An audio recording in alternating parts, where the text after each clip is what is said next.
A big hello and a warm welcome to you, amazing and beautiful dear soul. Welcome to my channel. This is the world of inner work. So, if you're here right now, you call yourself to this content. You are using me as a tool to go through something that you yourself are a match to, and you needed a medium to tell you that. There are lots of things here, and it's not about the duration or length of the content. Sometimes a word is enough to create a profound epiphany that can take you on the path of a quantum leap. But to be ready to listen to that word, we need to listen in and not just listen. We cannot directly change other people even though we would like to, because the theme of this plane is universe, which means uni is one and verse is many. So we learn through a lot of people, and many people help us to change ourselves so that whatever we see outside gets impacted and changed via the things that we see inside of us. So enjoy the journey and let's get started with this channeling session. In this session, I'm going to be rehashing the feeling of betrayal. It's very important to understand, now that a lot of you have heard this channeling session, that there is also a part 2 of this particular message, and the part 2 is basically also the conclusion of the message. By the end of this video, I will also be giving 2 shout outs to people whose comments were really honest and pure, and I think they can also help inspire other people on this journey. And I would now, this is going to be something that I would continue to do. Now let's understand the purpose of betrayal in your life. Betrayal is not something that we want to get or we enjoy specifically. Like, betrayal is not something that anyone wants to get or anyone wants to go through. It's a feeling that comes with a lot of pain and getting hurt. But the whole idea is to actually make you so tough that you don't get hurt anymore. The message here for the person who resonates with this channeling as well as the previous one is that a negative experience like such deep betrayal that you've gone through can actually cause significant emotional pain, and it can damage the trust that you have in your relationships. But hear me out. This is the message, that this betrayal or the energy of betrayal is actually coming from your childhood.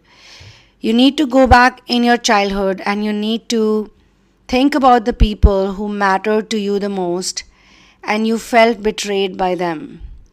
Or you think about the energy of your environment. Did that energy carry the whole surrounding? Did it carry betrayal? For example, I'm being told here, sexual abuse for some people has been a very big reason that created the energy of betrayal, and in their whole life, wherever they went, whosoever they met, they felt that in some way or the other, those people were abusing them for their body.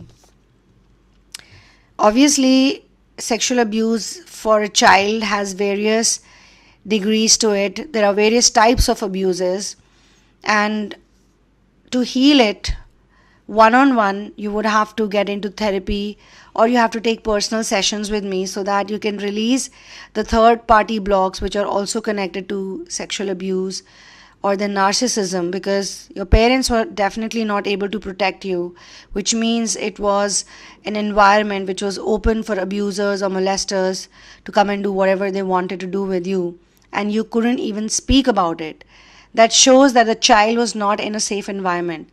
Now, whenever we speak about these things, my masters have taught me this, and all the research work that I've done in this area, in this department, or on this subject has taught me that if we continue to blame our surroundings, atmosphere, especially the parents, especially people who raised us, gave us life, then we keep creating anger and frustration within us. It's not going to be easy to forgive so many people, especially the abuser, or especially people who brought the abuser inside your life or inside your house, but you have to let them go. The reason is that betrayal can also be a big catalyst for personal growth.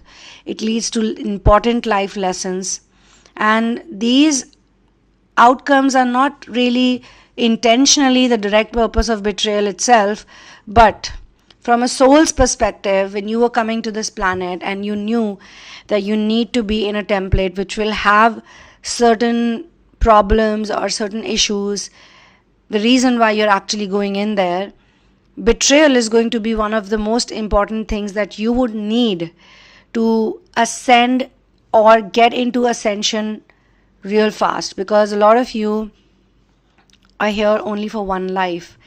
You're not coming back. You're not a returning person. You're not a returning soul. Yesterday I had shared in one of the comments that was shared on the community page, somebody had written something about gods and goddesses, and I decided to give an answer to it. However, I also mentioned that there are 4 stages of awakening. The 4th one is stream enterer, which means that some of the people who are on this planet are going to be born again, but they have specific numbers like 4 or 7, not more than that. Then we have Sadgagami, which is once returner, which means that this person is going to get born one more time. Not just this life, but there would be one more life, and that is going to be their last life or final life. And that is something that will happen to someone who's probably a false twin flame.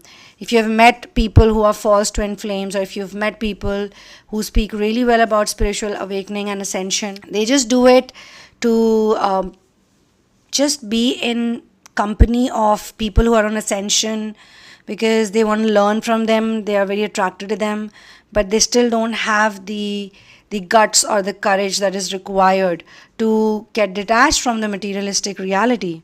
Then we have the Anagami. Lot of the twin flames and lot of the star seeds also fall into this category because they are the non-returners. Even Arhant, the 4th stage. However, Buddha, or the stage of complete total enlightenment, is after Arhant. So why would they keep it separately out of these 4 stages? That is still not clear as per the one who created this document. But because we are not from the path of enlightenment, we are from the path of devotion, and we are in the path of surrender to masters and source. All twin flames, all light workers, all star seeds, because we work for the highest being, the supreme being. Okay, so the master souls, very pure souls, actually never take enlightenment, because after you take complete enlightenment, you can never come back to planet Earth. But these people, all the people who are master souls, very high advanced souls, they are the ones who keep coming back only to serve people. They also have specific times, like for twin flames, they say that you come only in the end and the beginning of dark ages, when the world or the earth is transitioning into dark age and then coming out of dark age. These are the only 2 times that twin flames are born. Star seed twin flames are born only once. Only once means they are not born 2 times, they're just here for once. Like one life they have overall. So obviously they are also here during the ascension period, which is now. So there must be some of you people who are starseed twin flames. Then there are light workers who love to help people, so they keep wanting to volunteer. But obviously once you go back from earth, you get tired, you need to get rest. So they also don't come again and again. So all these souls are warrior souls. They are all volunteers. They're demon slayers. They are supporters of masters and source. So they are very sensitive. They are very emotional. But at the same time, there's nothing that they cannot handle. Okay, they are very resilient, very powerful, very strong. But because they don't come from the cycle of life and death again and again, they don't have many of the things that other people have. Like they don't have any selfishness. They have a lot of love in them.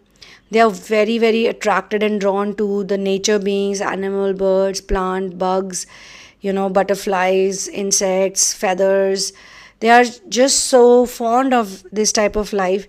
But they also hate the garbage and the sewers and the bad odor. They hate all of that. They know that negative energy lives into it. But on planet Earth, they have to see this. So they are the ones who try to remove it, because they are the ones who have maximum annoyance from it. After a while, They understand that if they don't give focus to it, or if they don't pay attention to it, or they don't waste their energy on it, it will go away. And while they do it, they'll also end up creating a higher vibrational earth, or a new earth, new age earth. So my dear friends, the reason why I'm sharing all of this with you is because you need to understand that betrayal eventually is a gift. Eventually. And God is not going to give you betrayal in such a way that you cannot handle. It will always be given in stages and cycles and phases, so that by the time you reach to your final betrayal, you have understood everything clearly. In general, betrayal is something that most people try to avoid. Most people try to protect themselves from it. And we are not saying that just because you're going to grow from it, you keep meeting people who betray you. But I know a lot of advanced souls who are doing inner work here. They actually are extremely okay with hanging out with all kinds of people. Like, they've crossed the stage where they say that I only want to be with good people or bad people. Like, some of them know that narcissism runs in their family. Some of them know that their family members are still the same. They've not really changed. Changed as in they are still materialistic, or they're still money minded, or they still care about those worldly things.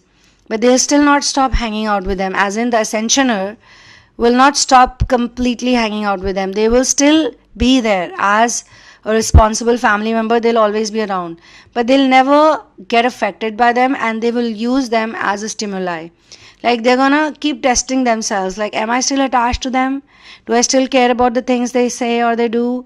So it actually becomes an entertainment and a show for them eventually.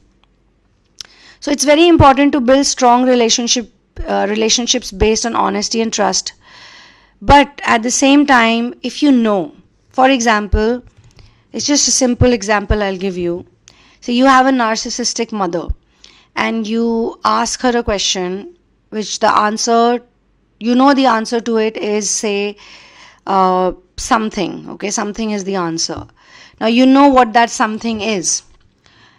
You know it, like you've seen it, you know it properly. With your own eyes, you've seen it. But when you'll ask your narcissistic mother, she might just lie about it. And over a period of time, after working on narcissistic abuse release, that she is lying, and she's not going to accept that she's lying. Even if you tell her that you saw it happening with your own eyes, or the place or the location of something that you've kept. But if she does not want to do it as per you, she's going to lie about it. Now you're going to ask me, why would she lie about it? I mean, that's what narcissistic people do. They just do whatever they want to do. Maybe sometimes they lie unknowingly, but then they want to protect their image, so they'll keep lying. This is just an example, guys. This is not for the purpose of blame or hatred or creating anger. I'm just giving an example, okay? So please listen in carefully. So you know that she's lying to you. You know what is the actual answer, or where what is kept, but you can even see it on the CCTV camera, say, for example, but she's gonna keep telling you no. So it might initially or earlier, it might break your heart to know that your mother lies, and then she does not admit it. Like, for example, you tell her that I know this because I have a proof of it. Why are you lying? Then she'll come up with something else. But the conversation will never reach to its conclusion. It will never have a final conclusion. And you realize that. And then you still think in your hearts or in your heads maybe that despite all of this, you still have a connection. And had she not been this way, you would not have done the inner work that you're doing today. Because by the end of it, whether right now you like to hear it or not, inner work is the thing that you're here for, and ascension is the thing that you're here for. So when you reach that space, those who reach that space, they don't even need all this justification from me. They don't have to be convinced for anything. They just know it. So that's why they resonate. So they know that this is such a beautiful thing. Ascension is such a beautiful thing that it makes you a non-reactive person, and when you don't react, you stop creating karma.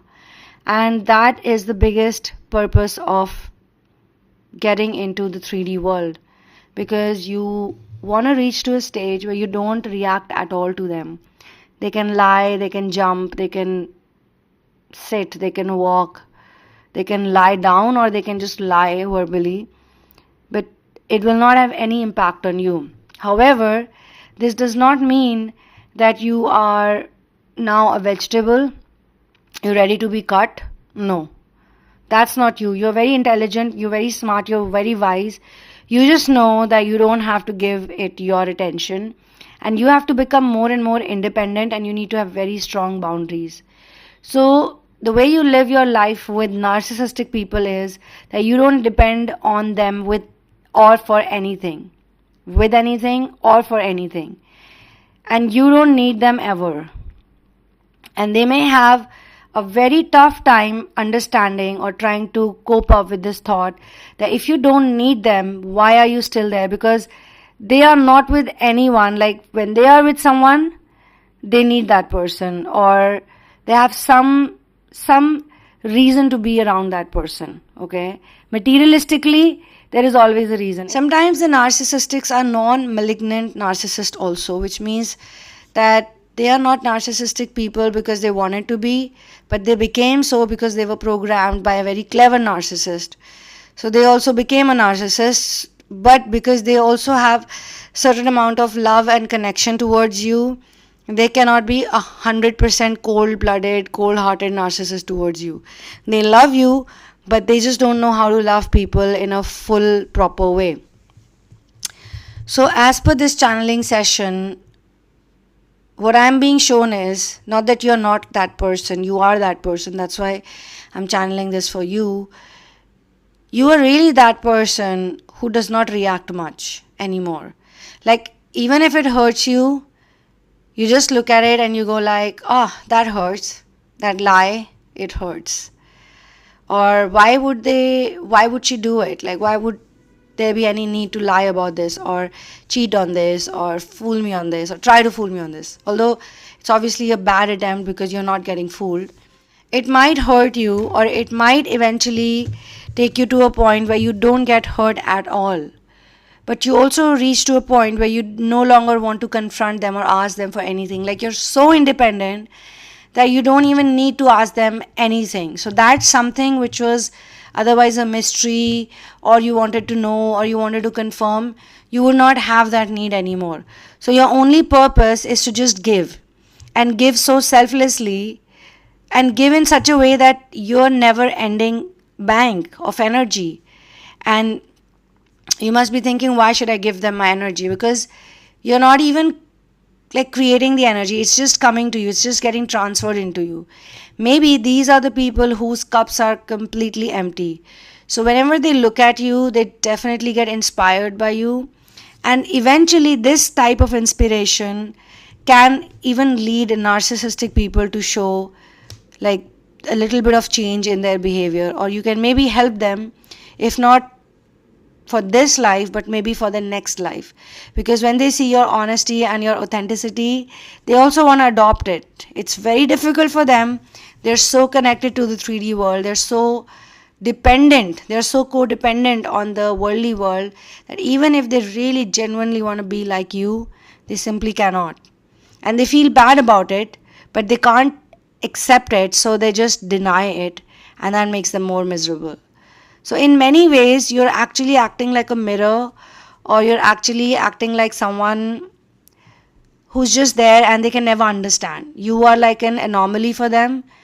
And the more time they spend on trying to understand you, the better it will be for them in the long run, even if it's not that great at the present moment. Now for the shout out, the best comment on this video is by Michael Sheehan. Michael's obviously man's name. But the comment, coming back to their comment, actually replied, wow, wow, wow. Because it's just not a very long comment. It's a short comment. It's just 2 lines. But it says, it is important to forgive the betrayer. Is the ultimate betrayal when you betray yourself. So This is a question, but it's also a wonderful comment. And actually, that's true. The reason why we forgive the betrayers, or we forgive all the people who've betrayed us, and I'm not talking about direct abusers, like, say, for example, you're abused by some random person, sexually abused by someone on the street. Now, getting abused by someone on the street that you don't even know, you want to forgive that person, but while doing inner work, you are not able to forgive yourself or that person because you feel that you were in an unprotected, unsafe environment because of the adults around you. Or you could not even speak about it because they may have scolded you for so many other things that you developed a fear that if I'm going to talk about this to them, they're definitely going to beat me up. Or they created an environment which was not good for healing. It was not suitable for processing that information. So after you've moved on from that particular stage where you thought the abuser was your abuser, you now see, or you're able to look at other people who were a part of that abuse. So you got to forgive them, because later on in life, there are so many places that we all betray ourselves. Why? Because we don't give us what we need. We go after wrong people on purpose. We need the attention. And many a times we don't do inner work. Like, we know, many a times people know that if we do this, this will spoil our health, or it will not be good for our work, or it will not be good for this, that. Many a times we already know that what we are doing, what we are getting into, is not a wise thing to do, but we still do it because the temptation is so high, the temptation is so strong. Sooner or later, we do realize that the temptation is not really a real thing, it's an illusion. So we start forgiving ourselves by saying that, hey, I made a mistake and I learned from that mistake. Similarly, lots of people make mistakes, and a lot of people told me this, that when we become parents, that's the time we learn the most about the mistakes that our parents made, or the things that they could not provide us and why they could not provide us. Like, I'm not a biological mother of human beings, but I have a lot of animal babies, and I honestly think I'm an animal mother, call myself that. But what they've taught me, and the reason why I'm saying this is because what they taught me is something that helped me to forgive my parents, or just the fact that we live in, and overall the society is full of flaws, and this is the most narcissistic generation of all times. The times we live in, this is the phase of transition. So a lot of things have to be forgiven and removed from so many templates. Okay, so we need to not only forgive them, we also need to forgive all ourselves, because I told you in the very beginning, this is universe, and in universe, ascension happens via many people. That's why it's called universe. Okay, so we have to forgive all of ourselves, because all those people you saw outside were actually a part of you. It's hard to digest it. Even the worst people, even the most horrible people, in some way or the other, yes, they are all connected to us. I'm not going to say all of them are yourselves, but some of yourselves probably connected with that particular misery, suffering, that particular pain, that particular sadness, or the societal flaw that created the sadness. So when we keep forgiving every layer of us, we realize that all those people who we obviously want to hate, or we don't want to forgive, those are the people who have led to this day. So that's point number one. Point number two, which is very deep, it's very, very deep. Everything that you're seeing around you is actually a dream. Now you might say, oh, come on, this is like all philosophical talk. No. Well, it's not philosophical talk. It's very spiritual and very scientific. Reason being, if this is not an illusion, if this is not all a dream, then where do people go when they die? Just answer that. Or just think about that and you'll get a lot of your answers. Everything over here is temporary, and everything that exists, it exists because you are in the center point. If you're not there, those things won't exist. So to observe, you need an observer. To observe something, you need an observer, right? Albert Einstein spoke about this, about time being something that changes as per the observer, as per the observer's point of view. The reason we study metaphysics is the same actually, because metaphysics is beyond physics. Anything that is in the physical world, that will fall into the study of physics. But anything which is beyond the physical is metaphysics. Now, this theory of Einstein applies in so many places that he spoke about, where an observer is required, whether it is space, whether it is time, whether it is speed of light, whatever it is. So when we talk about gods and goddesses and divine beings, many a times we have seen that they can travel with the speed of light. I mean, in India we know that, we've heard that. I'm sure you guys have also, in the Western world also, you've got indigenous cultures everywhere. I mean, it would not be correct to say that you guys did not have indigenous cultures. You guys also had your native original cultures, and you had so much of scientific knowledge, the real spiritual scientific knowledge. And that's the reason why you're connected to this content also, because this content connects all of us into the same thing. I mean, for what we know, as per the Puranas, that this world was one world and Himalaya was the king of the whole world. And all the places that you see, they were not so much population, people were literally everywhere, you know. So time, space, speed, everything depends on the person who's watching it.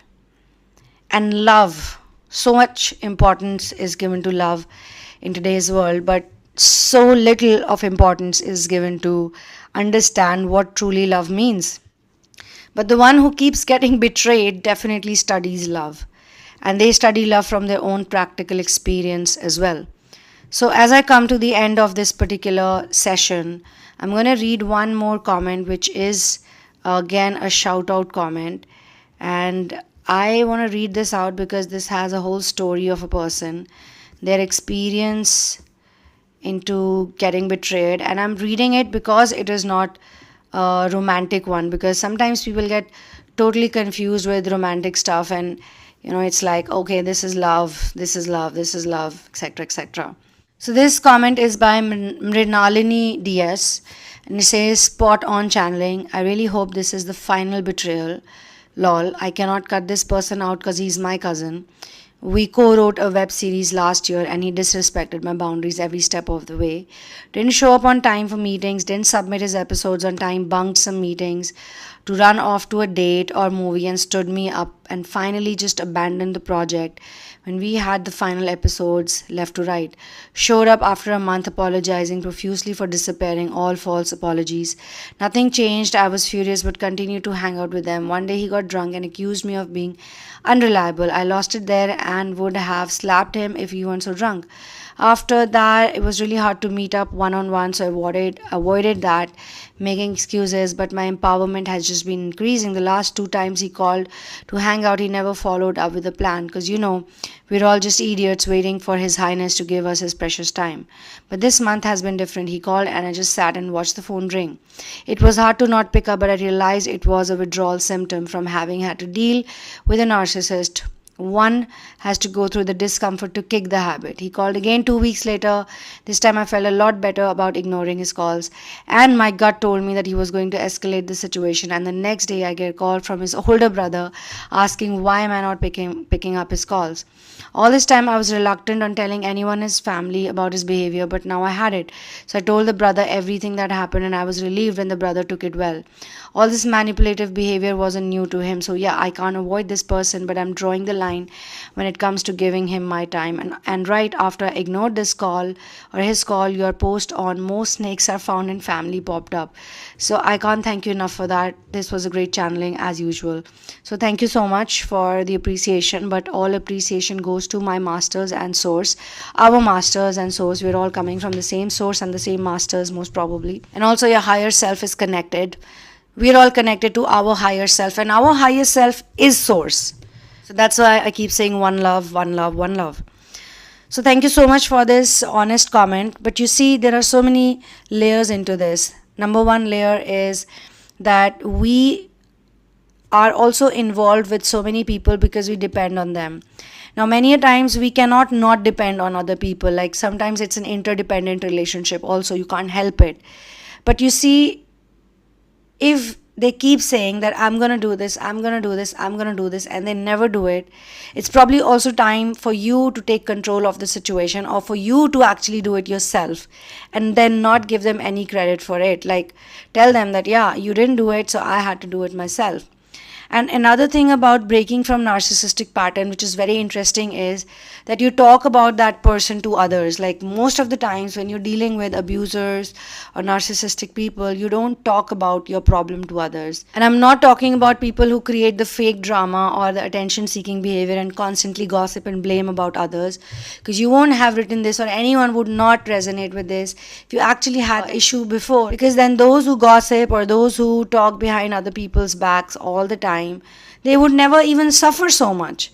People obviously suffer because they stay silent for such a long time, or they stay silent because they have to maintain a relationship, or they have to maintain some I don't know, contract or agreement, or they are very protective, or they're very caring. Like there is some obligation involved. When you're free, you don't have any obligations. You don't have to please anyone. You don't have to be nice to anyone. And I'm not saying it means you become very mean, but keeping your boundaries intact. You don't have to really deal with their drama anymore, and you can be okay with losing them, because if you lose them, only then you'll find a new version of them. And you lose yourself also in this process. Like you lose your old version. So you have to delete all the old versions of you and then be the newest, the most recent, fresh version of you, and they need to match up with your fresh version. So they need to work for that. And if they cannot, then God will obviously send a replacement. So there are only two things happen. Either they will try to match up with your energy. In some cases, if they continue to be around you, then you're not gonna actually bother about them. So thus it takes away the energy from them. You will become more active, you'll become more systematic, you'll have more people to lean on, you'll have better people to talk to. Something will obviously change. Lots of things actually shift. So as per this channeling, as per the rehash part, I'm being told that there are wonderful changes here. And if you resonate with this, then you can go ahead and support my content and my mission by clicking onto the super thanks button, or using other modalities like PayPal or whatever you like, Patreon. You can also book a personal session with me, a one-on-one session with me, if you feel that you do need hand holding, or you feel that you do resonate but you still feel very low and you need a charge, because people like me, we are here like chargers.